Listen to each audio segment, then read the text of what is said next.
up. So I was just letting, we got a couple people coming in. You know, people come in, they go out. But I want you guys to come in. Thank you for coming in. Steph Piner, pancakes are good. Yes, they are. Raging Giraffe, Whimsy, and Rigor, Vibing, Otaku.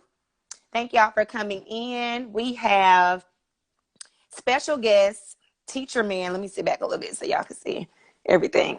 Teacher Man 91. That is his name on Instagram. Yes, Mr. Hamilton. You got somebody shouting you out. I guess they know who you are. Okay. But I'm gonna say the thing that I am just in, I guess, appreciation of with Mr. Hamilton are his hilarious memes, right? He is the meme king out here in these meme streets. Okay. He comes with the wonderful, I don't know what source you have, where you're looking at to come in, but it's like every meme is super relevant and super on time. I'm like, where is he getting them? I would like, I would definitely like to talk about that because that's one thing a lot of people don't ask me. Um, the memes are just, I look at a lot of TV memes in the beginning, and I was like, it's cool, but it don't represent like us. You know what I'm saying? Us. Like, I feel like a little cartoon. Yeah, it don't represent us. So I was like, sometimes I'll be watching TV, and I'm like, that's funny. Like, I could make that into a teaching situation. And like literally, like the other day, I made a meme with the Mario show, and I was watching TV. And I was like, yo, that's mad funny. Like, I took a picture of the scene, and went on YouTube, found it, and then made the meme. Like, that's literally stuff what I be doing. I just go on the internet and look at certain videos and stuff like that, and just, all right, I could turn that into a TV situation. It just comes to my head. Oh, so But you definitely, I actually, like to relate to. so you actually create these yourself. You're not reposting a lot of these. Most of them are ones that you create. But 95% of them are the ones that I create. Like, I will see a video, save it, make my own situation to it, or I would go to YouTube, see a funny show that I used to look at when I was little, like the Jamie Foxx show, or Martin, or Fresh Prince of Bel Air, those type of things, or movies like New Jack City, and I would take scenes from there and make it a TV situation. Right, And if I right. do take another uh, someone else's meme, I would tag them. I would give them their credit Cool. Cool. Hey, just Miss to show Tink, thank you for coming in. Concrete Jungle Teacher, thank you for coming in. For those that are coming in here, they we doing it. are linked up today. Scholars link up our episode 3. And we're here with Roger Hamilton, aka Teacher Man 91. So are you a 90s baby? Is that where the 91 came in? Yes, 91, born 91. Yep. My little brother, Yeah. he's born the same year. So I was like, okay, because look, any situation we can be at the house, sitting up at the dinner table, it's instantly a Martin reference. It's instantly a Jamie Foxx reference, like Yeah. all day We long. grew up with that, you know. Yeah. Especially if you didn't really have cable like that, you know, those shows came on like the local channels. So those are the ones that was very accessible to you. You didn't have, you know, Right. some TVs had cable, some had the antenna. Right, I had an antenna in right. my room, so I had that. Yeah, grown up Exactly. black. Exactly. Look, I feel you because my mom, Yeah, we had my mom and dad, we had cable in the front, but in our bedroom, we had to straight up antenna it out. yeah, exactly. Our kids know nothing about that. Like this kids that Nothing. they know nothing about that struggle.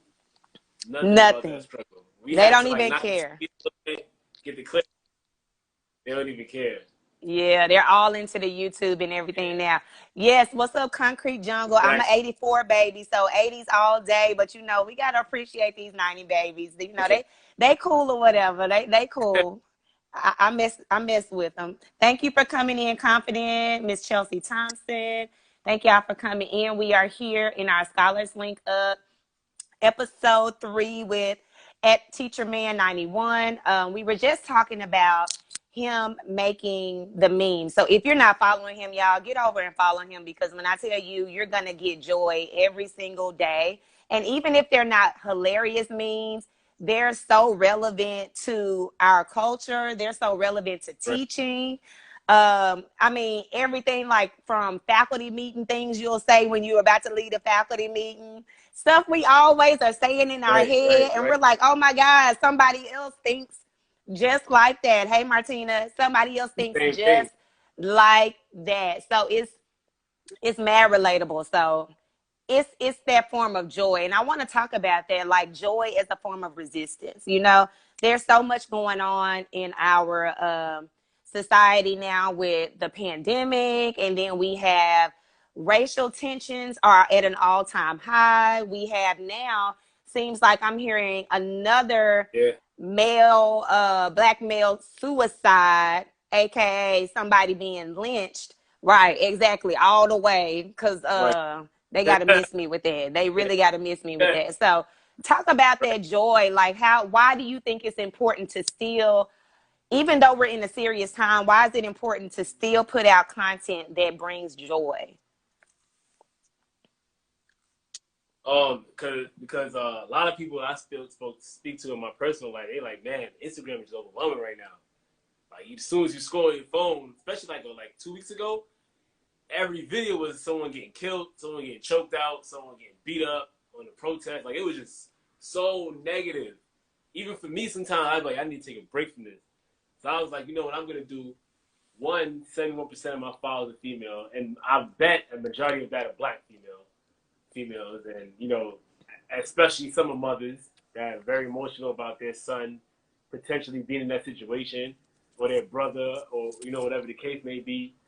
And then the Breonna Taylor situation, they feel like that situation is kind of ignored a Yeah. lot.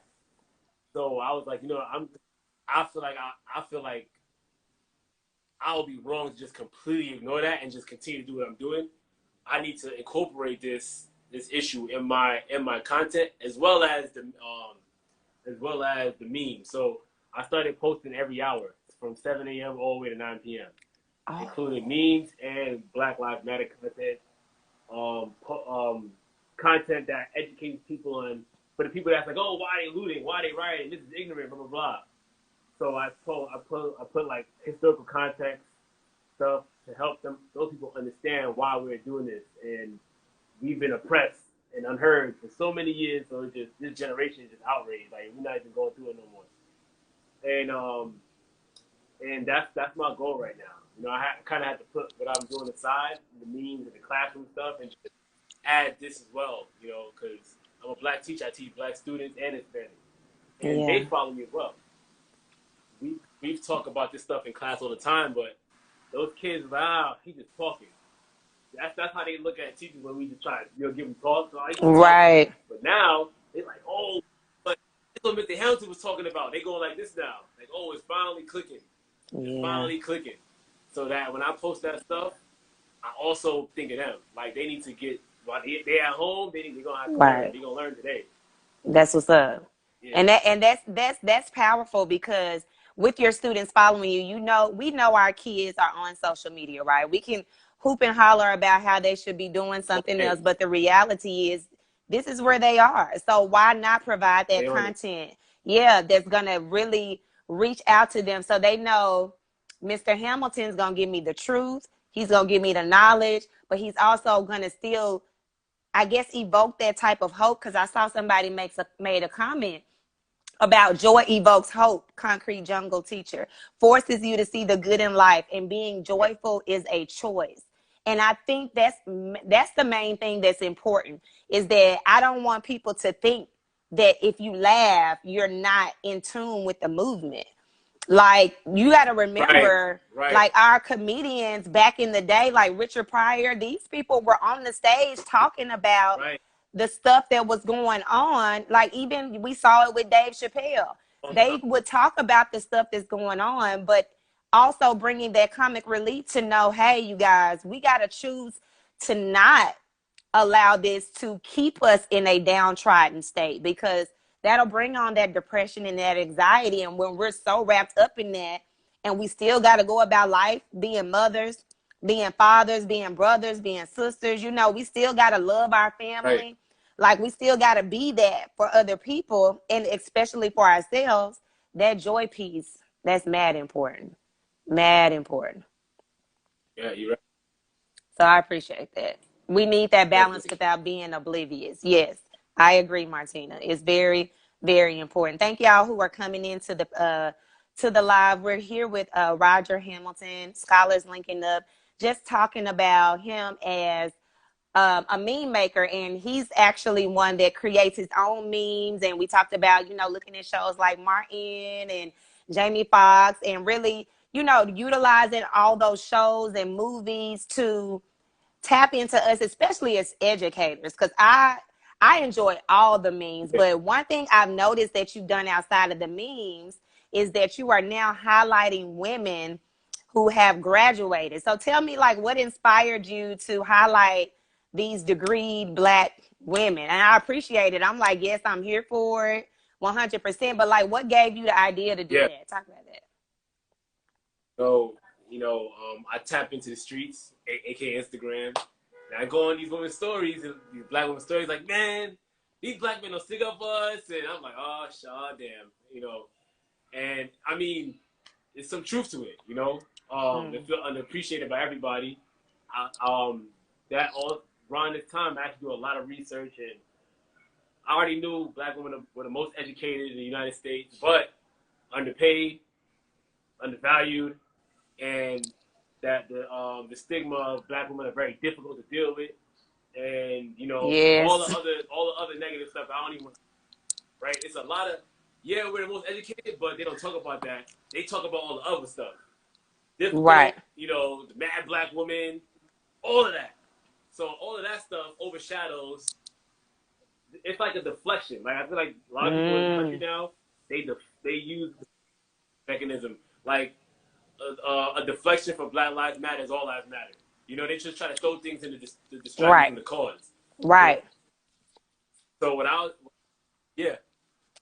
So what I did, you know what? We're gonna ride this wave. Black women are the most educated. I'm gonna have everyone that follows me send me a picture of their graduation picture, whether it be bachelor's, high school, PhD, masters. We're gonna I can only fit 10 people in the post, and we're gonna do it all week. We're gonna put that out there. We're gonna share it, and get it out there. And so like sometimes you gotta hit people in the head, Mm-hmm. and just keep pushing it until they get it. Like this is what we're trying to push, not the other stuff. But for me, a lot of the stuff that I post now, I have a lot of people that like the Black Lives Matter post. I have a lot of hate that goes through. A lot of people that don't understand. They man, it's rough. They voice their opinion and under the comments, and that just shows me right there that I already shook the table already. Yeah. I don't even gotta respond to you because you're already by the truth. And my Right. whole thing is with that, if you're bothered by a post or a picture of reality, imagine how the Black students that you teach feel when they gotta really go through that. You just getting offended by the post. The kids that you teach really going through that. And a lot of my black women that follow me, they go in the comments and attack them for me. I don't even gotta say nothing. I'm like, they Right. on the front lines for me. They back up. So I gotta show support. I'd be wrong if I did it. Well, from I'd one be wrong Black if I did it. woman, And that's yeah, from one Black woman to you, brother, we appreciate that, because we've been seeing, like, I saw another influencer, Kev on Stage. He's like a Christian comedian, and yeah, he's made that same type of pledge that he's going to amplify the voice of Black women, because I saw, just some disturbing videos of our men abusing our women, and the men in the background laughing, and not really putting a voice to that, saying, going hey, why are you doing that? Like, why are you doing that? What is the purpose? Or stopping it all together. So we do need that. We need that support, and we're actually better when we're unified together. So thank you. Thank you.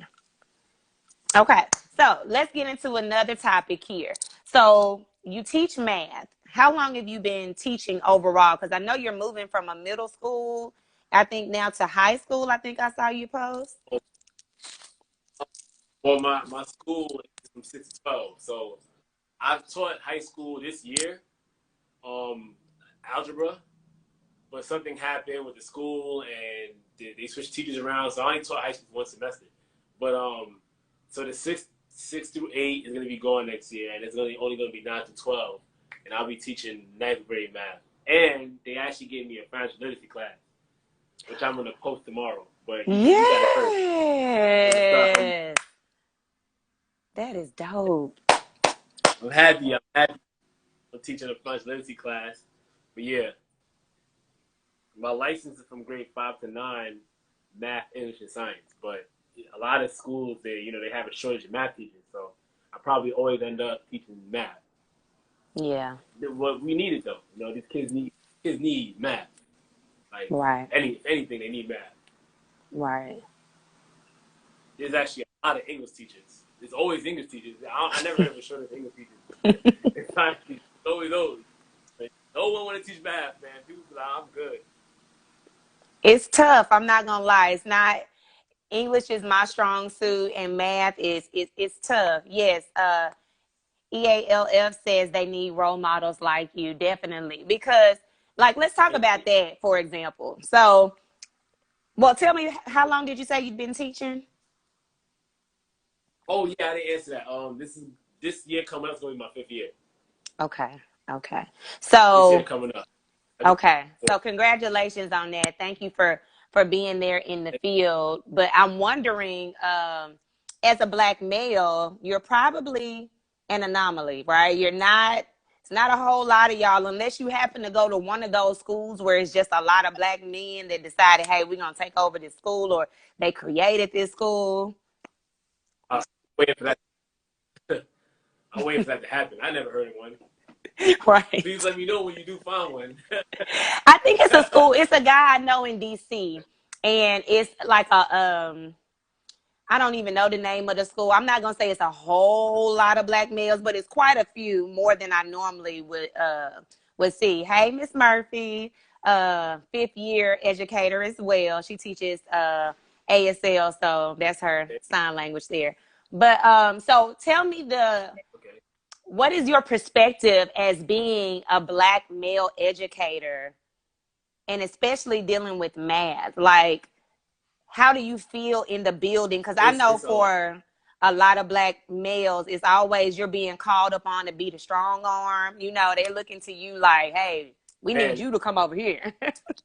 I, I feel like we gotta be perfect all the time, because they're banking on us to deal with the kids that they can't deal with.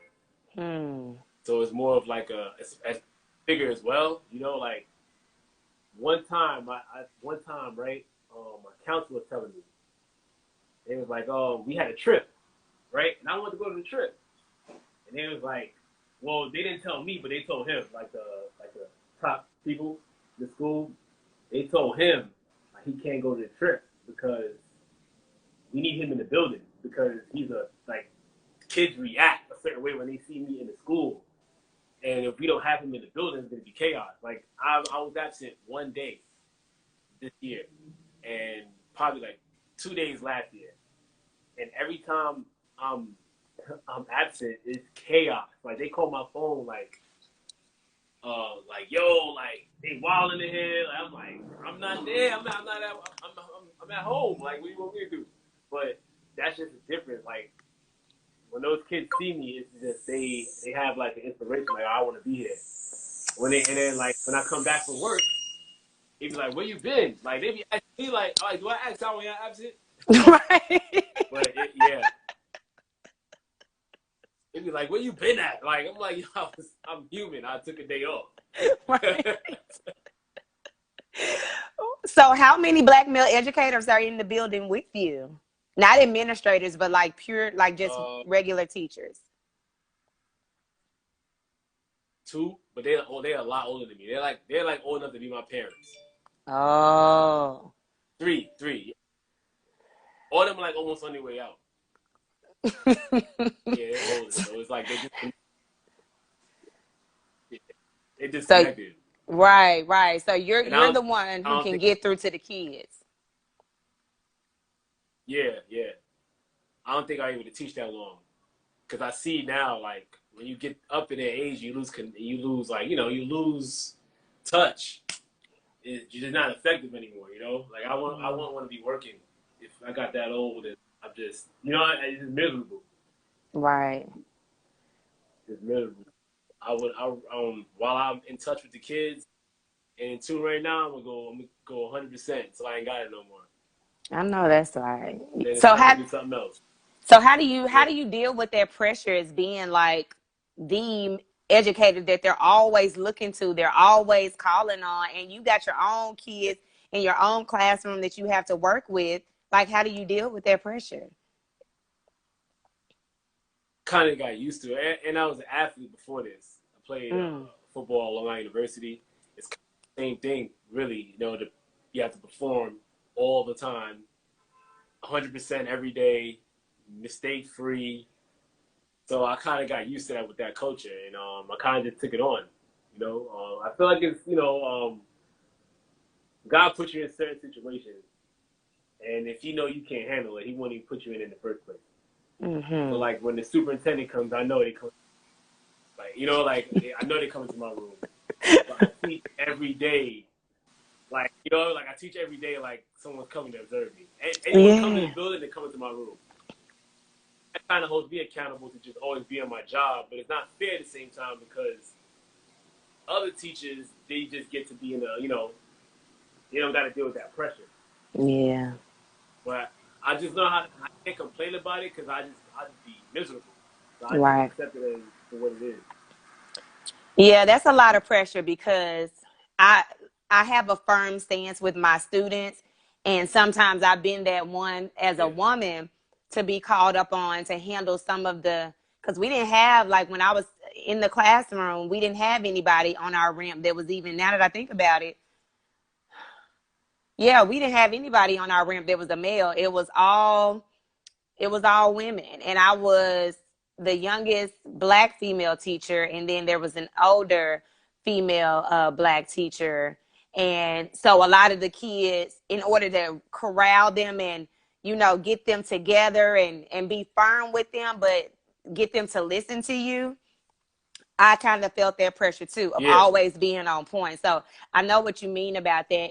And one thing Right. for me is that, I did know that what I'm doing, my service, the work that I do for my kids, I do it unto God. And then I just do it in terms of I want to be the best for my kids. So it kept me on point. And so I think that's a Yeah. good thing. But like, I guess, how did you handle, like, how do you do your self care? Like, how do you take care of Roger? Like, not Mr. Hamilton, but like, how do you take care of Roger dealing with all that? Um,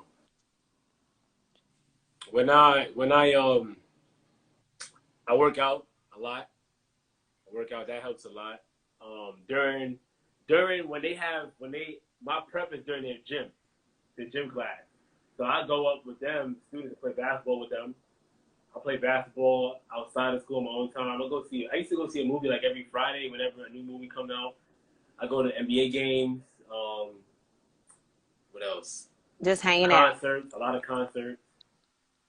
Yeah, I try to forget that I'm a teacher on the weekends. Yeah.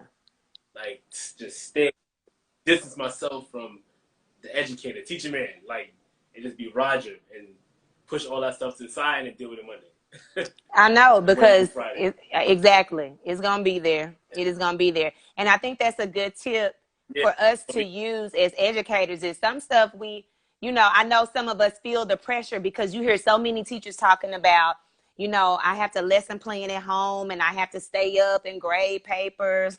Yeah. I don't do that. That's my laptop stays at the job.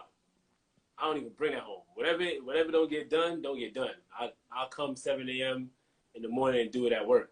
Right. Leave work at work.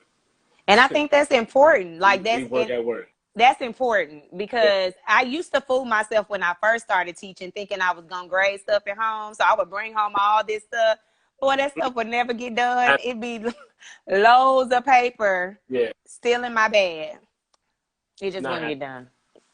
Yeah, Especially if you have children, if you have other and that's things, going on too. You just can't. that. With that as well, I stay I stay at work sometimes late and get it done at work, or I come like our school starts 8:20, so I'll be there at 7 a.m. and I'll do it then, and then so I don't have to do anything at home. Right. I can just relax at home and I deal with it, when I'm at work. I think that's Yeah. working for me really well. Yeah, and it does because I mean, otherwise you fooling yourself. Like what you call it said, who is this? Martina Yep. said, "Girl, bye, bag be Oh, heavy for no reason." Right, fooling that's my myself, thinking I'm really gonna do something. Get home, dog tired. So sometimes I would just make myself come yeah, in early, or I'd rather, stay a couple minutes later if my kids weren't like if I didn't have to get yeah, home to them right then and there. I like to leave it right. at work and just like I said, leave it at work. So that's an important thing. Now, one thing I wanted to talk about that you mentioned with your kids is you playing basketball in the gym. So thinking about that, I'm Mm. sure that created an avenue for you to Oh bridge yeah, those relationships. Like, how did that help yeah. you in the classroom? Talk about that. Let me tell you. So we got a middle school and a high school, right? Okay. I like to deal with. I get to know. I want to know every single kid in the class in the school because you just never know when you're gonna teach them. So when you do Mm-hmm. finally get them, whatever that comes, you already have a relationship with them, and that helps me with my school. So I remember the first year I came to school, and I came with my gym clothes. They didn't know I was a former college collegiate athlete. They just see, Okay. teach them how to play basketball or whatever. Yeah, and then I started with the high school kids, and then I started hooping, and it was like, oh, like. Then the next day, oh, what's the hell? What's up with the hell? You know what I mean? Like Yeah. he cool, not he cool, man. Like, and then when you go in class, and a kid is being difficult, they be like, yo, nah, he cool. You're not doing that today. We gonna learn today. So Right. that, and then the middle school kids, as soon as they found out I could play basketball, now they want to talk about basketball all day, like all day in class. Like we gotta start lesson. You seen that game last night? And it's like, yo, at lunch, we talk about that at lunch, because the girls, I didn't know how to build a relationship with girls at first, my first year, because Okay. I was, it was all sports. Like we were all talking about sports and every movie you watch was a sports movie.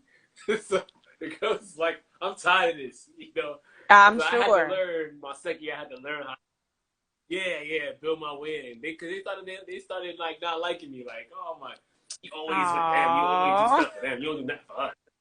Yeah, I started a workout program with the girl students and the female Okay. staff after school, and I have like for people that can't make it to my job and talk to the kids, I would have like a female take a video, and like I have a lot of friends that are registered nurses and Mm-hmm. doing really well in professional career. I have them record a video, and I'll bring all the girls in my classroom at lunch and play it for them. And Dope. and they're like, oh wow, that girl was just me. Yeah, and they're inspired by it, because believe it or not, a lot of our our black and brown female students don't see people in professional careers that look like them. They Mm-hmm. see it on TV. They see Love and Hip Hop and the Atlanta Housewives and all that stuff, but that's not how Mm-hmm. we're represented. That's people. They don't really show the working 9 to 5 woman. They don't really show that on TV, so they Right. don't really think that exists, and that's a problem too as well. Because and then going back to the negative stereotypes that black women receive, I think Mm-hmm. that media stuff is part of it. Oh, They definitely. women like you and the woman that I post on my Instagram that got these degrees, three, Right. 4 degrees, multiple degrees. Every time I talk to one of my black female friends, they back in school. Like, you back in school again? Like, You didn't get all the degree yet? Right. Well, it's some more. I want some more. I want more. Look, that's Right. I be feeling like I ain't doing nothing. I be like, damn, like, damn, you back in school again? Yo, like, and multiple women. It's not just one. Yeah, I'm back in school doing this and that. I'm like, you just came out of school with me. right, right, Yeah, right. they don't show that. Yeah, that's real. Miss Malsal says representation is important. It most definitely is. I mean, and I'm glad you found a way to get to your girls, because some people will use that as an excuse. And they will say, hey, well, me and the guys, Right. you know, we got this in common, so I don't know, and just leave it with I don't know. So I'm glad you didn't stay at the I don't know space, you know, and I appreciate that transparency, because that lets us know there's a way. Like, you guys, as educators, this is an artistry, this is a ministry. Like, as we're educators, think about us as creators. Like, we create something out of nothing. We basically bring together concepts, ideas, videos. We're bringing in podcasts, we're bringing in manipulatives. We got to bring in all of that to really be an artist and create and craft these opportunities for our kids. And I just know that creating these opportunities through building relationships, like, that's one of the things I'm gonna get ready to do a webinar on, is the importance of building relationships and just giving people different ideas and ways to cultivate those. Because I know we see a lot of teachers who, you know, do the TikToks, and maybe you don't feel like you can do that, right? So don't think that you got to keep up with the wave of what everybody is doing. Oh, that conversation will take another hour. I got a lot to say about that as well. I mean, because you have to do what's authentic to you. Because, like, for example, if you're a teacher and you're, say, I mean, because every Black person is not into hip hop, so we don't want to put there's not a monolithic view of all Black people. So say you're not into the music that your students are into, that doesn't mean you can't either listen to it or get some perspective on it, or bring in some other interesting things that are interesting to you. So I think it's about just being open with your kids and not thinking that, yes, staying genuine to you and being intentional, definitely. Staying genuine to who you are, because kids know a fake from a mile away. And they will, the kids I work with, they'll call you on it quick. Yeah. Oh, you being fake. You being fake. I mean, and they don't care. And you can't get mad because they're calling out the truth. Of course, you want to direct them to be respectful, but at the same time, they're telling the truth. So, you know, we just have to be authentic to who we are. Yeah. I made a post about that as well, because when I first started the social media, that's what I was seeing on all the big teacher pages. I did my research. I was like, let me look at these teacher pages, see what they on. And it was like a lot of bulletin, nice bulletin boards. Some teachers all they had was like outfits, like posted outfits. Other teachers did like dances, like that. And there was some other teachers that was doing some real dope stuff, that was showed it in the classroom, spoke on real things. Right. That's the lane I wanted to be in. Right. And a lot of teachers would start there. Like, a lot of us, especially this generation from 21 to 34, are on social media. Mm-hmm. So the teacher wanted to build a platform that's people dancing, nice bulletin boards, and all the stuff that I feel like don't got nothing to do with inspiring children to change their mindset. Right. Dude, I'm not it, you know what I mean? Do what you do. But me, I felt like it would be wrong, because without the kids, the platform won't be possible. Pointless. Being a teacher. So, right. So I'm like, and I thank my kids too, like, every day, like, yo, what if you guys, I wouldn't even have this. I won't be able to do this. I won't be able to do this and that. So I'm gonna include the kids. I have to show me teaching and different strategies of how to reach kids creatively, because I teach a difficult subject, and I teach the kids that statistically struggle. Right. So I'm still finding, and I wanna continue to show my videos and what I do with remote learning, because I'm figuring it out just like everybody else. It's just that me, I'm trying, you know. And Yeah. when something works, I'm gonna stick with it. But for Right. now, I just keep using technology, you know, being myself. But back to the point of, I feel like, and especially at a time like now, a lot of the teachers that have the platform to help us push the Black Lives Matter movement are obsolete. They're not even like, you don't even hear from them. You know what I mean? And Right. that's because Right. once you got no substance and you start posting stuff about substance, your followers are gonna be like, what the hell? Like, what's this? What is People it? are afraid to lose. They're afraid to lose. Yeah. People are afraid to lose their platform. People are afraid to lose their followers, and people are afraid of backlash. And I feel like if you're afraid to stand up for your people and your students, then you know what you got, what you really made out of. And I want to let teachers know, like, you don't gotta be on here, you know, you don't gotta be on here doing the dances and doing everything that got nothing to do with teaching to blow up. You know, you can take my route, just do what works for you. You know, be yourself. It's gonna take long, but it's, you know, you're gonna build a solid foundation and a solid fan base. And that's what I took. Like, I don't want the popcorn followers where I Mm-hmm. go viral off a video or whatever, and then I get a whole bunch of followers all at once, and then they see that I'm really on this, and they unfollow Right. me. Right. So I rather take, you know, I rather take the long route and have people grow with me, and my kids watch what I'm doing. You know, they know I can't dance, so they know I'm really about. And another thing too, anyone, just because you have a big platform on social media, it goes to me as well. It does not mean you're a good teacher. Hmm. Anybody anybody could edit a 1 minute video and throw it on Instagram of them teaching. Yes. Anybody could do that. Right. Anybody could do that. Anyone could be like, yo, be quiet for this video. Right. Record. You know, let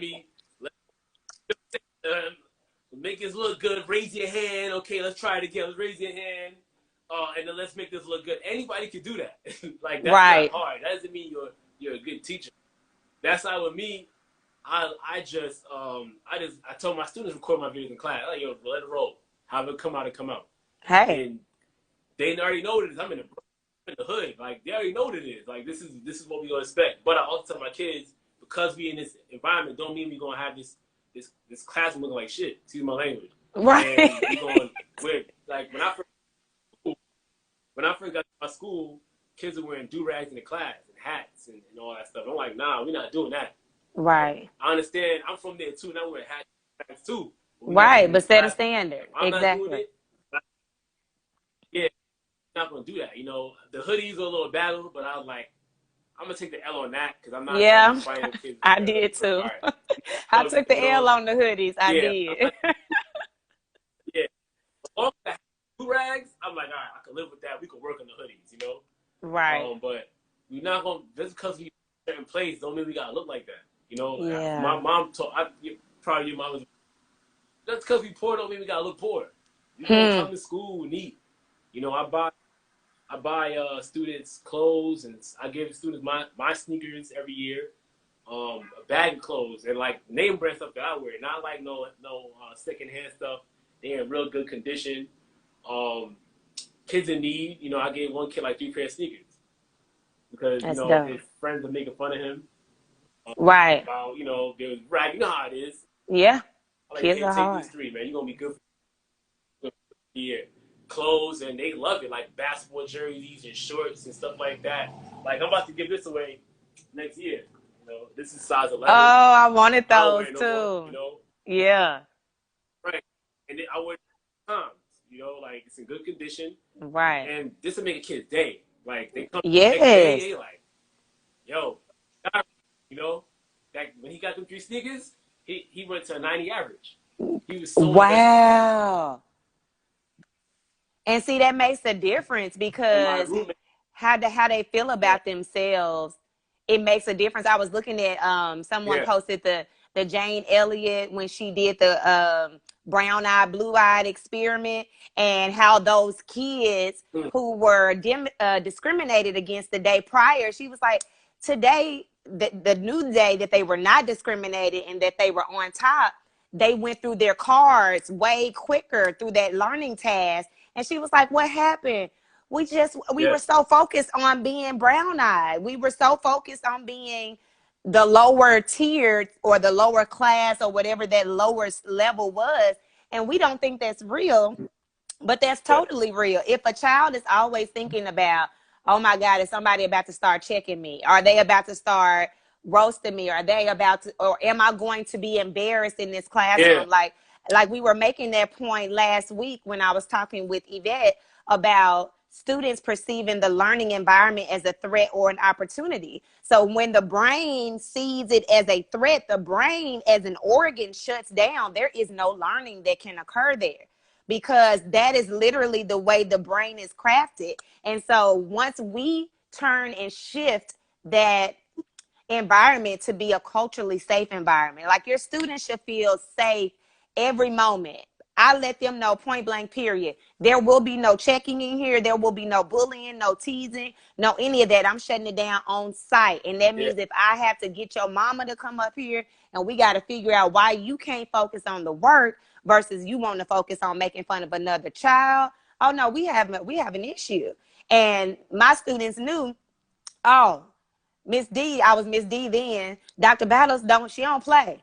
She don't play. No, I don't. I'm a love, and they know I love them with all my Yeah. heart and soul. But my personality is very much cutthroat on the foolishness. We're not gonna do that in this space. And so, yes, like y'all are saying in the comments, the power of showing students they are worthy. Yes, our kids have to know that. So Yep. imagine now for us in this space where we're talking about Black Lives Matter and where some educators are a bit hesitant, or you're scared, or you're nervous about speaking out. Imagine the power that you can bring to your students when they see that you're going to speak up for them, when they know that you're going to help Yeah. create this space to be safe for them. Imagine how empowered your students will actually feel, and it will actually happen. So I know we think, some of us, I'm not going to say we think, but some of us tend to take away the emotional side of learning and feel like we can just be technical in the classroom. Like, hey, we just coming in here,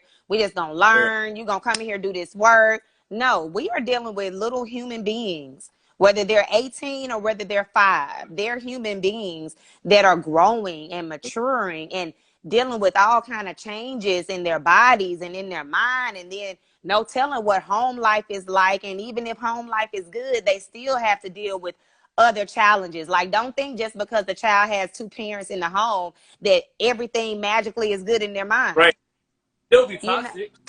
it can It can still still be be toxic. toxic. Yes. And so we have to be sure that we are creating and cultivating You know, a space for our students to feel safe, y'all. They got to feel safe. like I I grew up in that situation where I was made fun of, for my clothes and the way I came to school. I didn't have the newest clothes on, the newest Yep. sneakers, and I hated that. Yeah. That's why I do those things for those kids. I know how that feels. I think Yeah. as an educator, you got to go through some certain things to understand. Right. I know how that feels. It's not a good feeling. You don't want to be in school, Yeah. and now you're not focusing on schoolwork because you're trying to be good to impress everybody. Yep. So once you have those things, you don't have to worry about that. You can focus on school. Like they don't. And my roommate, she gives me clothes and stuff, coats, sneakers, and stuff to give to like the female students. That's what's And up. this girl, I gave her, and she took her coat off that same day, left it at the school, and took my course coat home, and was so happy. Like stuff like Right. that makes me feel good because they Yeah. next day better than they were the day before, and it's like, man, like, and that's half the battle, man. Like them just coming to school feeling good. Because I know how I Yeah. feel when I go come to school dressed good. Representation is everything. It's everything. We It don't even makes a have a shower difference. in our school, so these kids come from gym and they drenched in sweat, and I know they're uncomfortable. Like I Yeah. know they're uncomfortable. So we don't have a shower, so they got to come. I don't think a lot of schools really have a shower, right? We don't either. Or they don't use it. I'll say Yeah. that. So, yeah. I don't think we didn't have showers either. Like they come from gym and they hot and they uncomfortable. that hurts class time.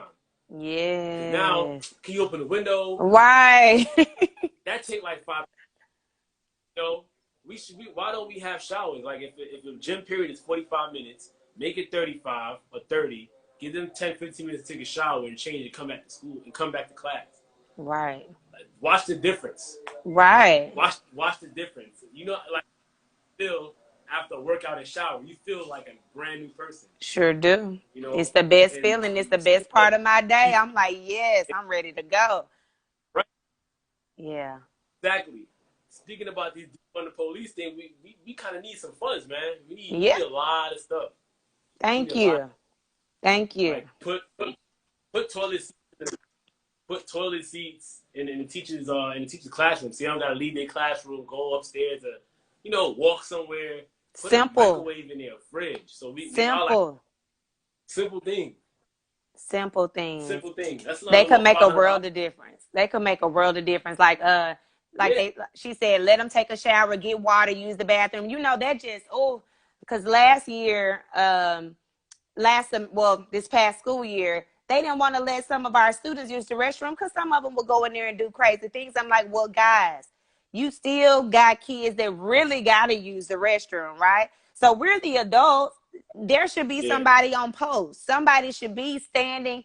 If they're misbehaving in the restroom, there should be somebody there to circumvent that. Yeah. Like, we should have those things in place.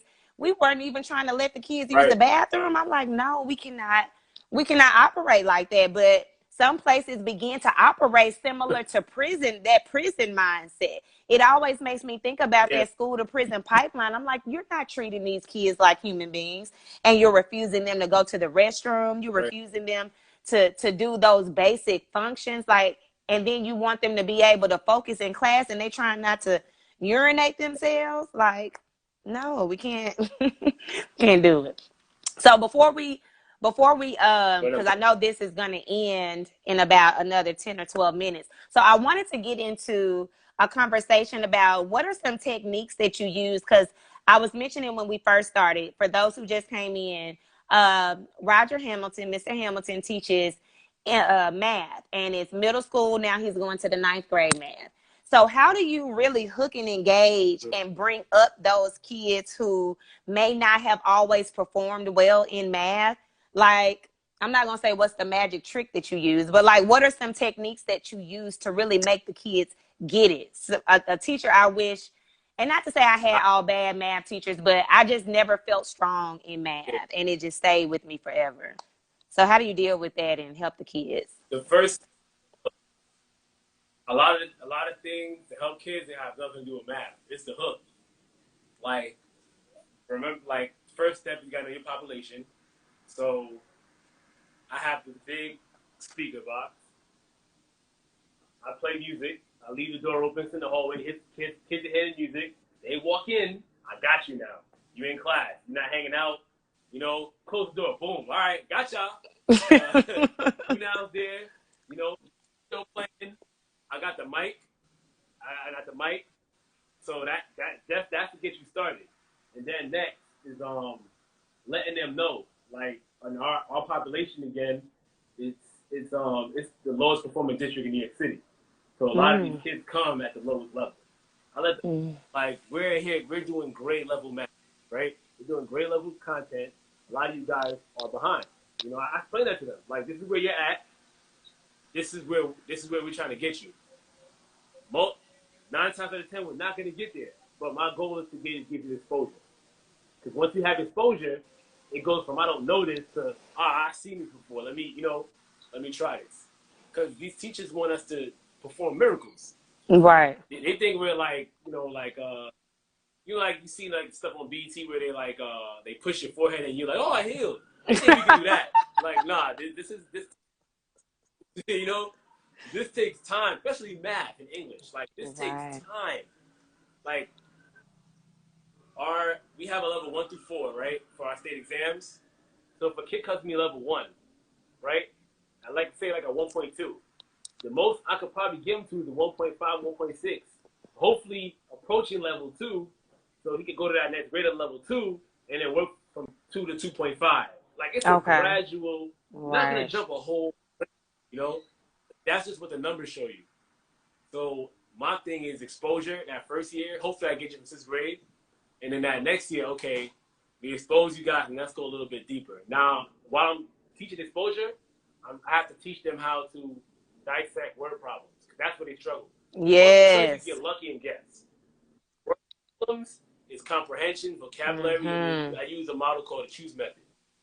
The numbers, unline the question, box the action words, evaluate, and then solve. Evaluate meaning what answers don't make sense.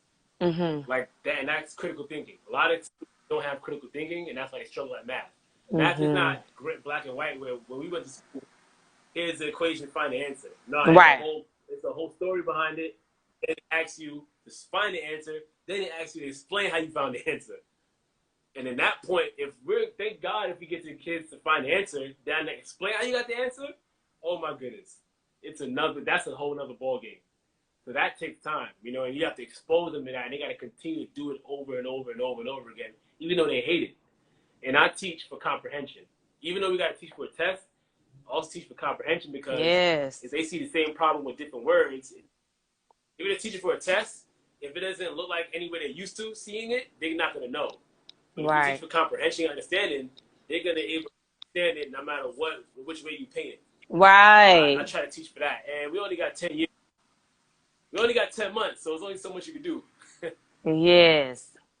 But And I we do think our that's a best. vital, yeah, that's a vital point, because and that teaching to the test part is a super strong component that honestly I hate. I'm not gonna lie. I'm not I understand that we, use standardized testing for what we use it for, and it's a benchmark and it's a baseline data, all that.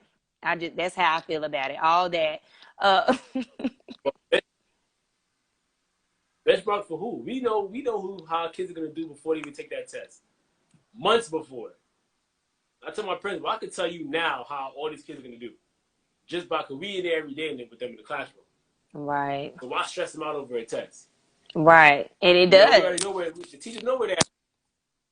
It stresses them out. So like what That's do you how. do what do you do to try to build their confidence level in feeling like, okay, you can do this? Because I know you said exposure. So what do you do when that kid just breaks down and it's like, this math is too hard. I can't do this. I hate this stuff. Like they're mad. Mad, Well, period. that's I tell them about my journey, becoming a math teacher and the certification exams, how I failed it over and over and over and over again, and I eventually passed it by just sticking with it and never giving up. Hmm. I failed my certification exam. In New York, we got to take two of them, Okay. and I did English, math, and science. Damn. So I failed that stuff multiple times, and then I was originally supposed to do math 7 to 12. I failed that exam 6 times. And the 3-part exam, I took 2 out of 3 of them 3 times, and then I passed the third one in the first time. So Oh my I word. tell them I failed a whole bunch of times before I got it right. Yeah, Yeah. in 2002, 2000 range, y'all failing free. So don't feel bad. Y'all failing free. You're not really losing nothing, right? Right. And I also mess up in the class, so when I give you a quiz or exam, you can make the minimum mistakes. This is the time you mess. This is okay to mess up now. Mm-hmm. It's okay to make mistakes, but you gotta try. You gotta try in order to make mistakes. A lot of these kids not Mm-hmm. even trying. And if you're not even trying, as soon as you be like, "Oh, all right, we're gonna do these problems independently." I'm like, I just gave you the assignment. How you raising your hand? You didn't even try. You didn't even look at the paper. You just Right. you gotta try. They not even trying. Some of these kids not even trying no more because they so broken, and that has to do with Yeah. social promotion. They Mm-hmm. get promoted, but they know they don't belong in that grade. They know because they look at the And test like I don't know none of this stuff. none of All I it. know is promoted. That confidence because they look at that previous exam. They come to the next grade like, man, I don't know math. They continuously failing and failing and failing and failing and failing, but a lot of teachers are not challenging them. Right. So if you're getting watered down work all year, then you get the test, which is the real deal. Mm-hmm. You know nothing. You know nothing. Now they go to that next grade with that horror from that exam, and they're just like they tell you what math. I'm not good at math. Like, man, this you need to start working. Automatically. What do you mean you're not good at math? Right. Yeah, and that tells you you're gonna be in for a long year. Yeah. Because they already gave up. You know, they won. And that's a big part. That's a big part of the work. Yellow Barbie says failure is a part of the journey. We must teach that early on. Most definitely. And to your point, Latina educator, and a lot of schools don't teach social emotional skills. And this thing is about to cut off on me, y'all. So I'm gonna just finish it up. But we have to teach that to our kids, that growth. You're teaching them the growth mindset versus a fixed mindset. We have to know what that means as educators. We have to understand brain-based research and how the brain works. And we have to teach them those social emotional skills, teach them how to persevere, teach them how to pull the resilience out of them that's in there. They have it to do other stuff. They'll figure out a game. They'll sit up on whatever else they want to do, and they'll figure it out. So we have to pull it out. And that's our job as educators, is to pull out what is inside of our kids, because we are not their saviors. We are not here to save the poor little Black kids or the poor little Latina kids. Yes, Martina, you're welcome. Thank you for being here. We're not here to save them. We are here to pull out what's already in them, y'all, because we all had it in us. And somebody pulled it out of us, whether we went through our own circumstances and we figured it out. There's something else. I wish there was more time to. This is about to cut off, but give me your last words, Raj. I thank you for being here. This was a dope conversation, man. Thank you. Yeah, it definitely was. I love this. About at first. You got 30 seconds. I'm gonna just say that. I used to feel bad. I used to feel bad for watching kids struggle, but I don't anymore, because eventually, if you got 10 kids you watch them struggle, 6 out of 10 of them gonna figure it out. You know, or 3, and then that 3 can help the other 3, and then the other 3 can help the other 3, and now they're teaching each other. Right. You know, so let your kids struggle sometimes. Let them figure it out, and that's gonna build confidence. That's all I gotta say. Build confidence. Thank you, Roger. Y'all join me next week. We got episode 4 coming up. Join me next week. Y'all have a great one.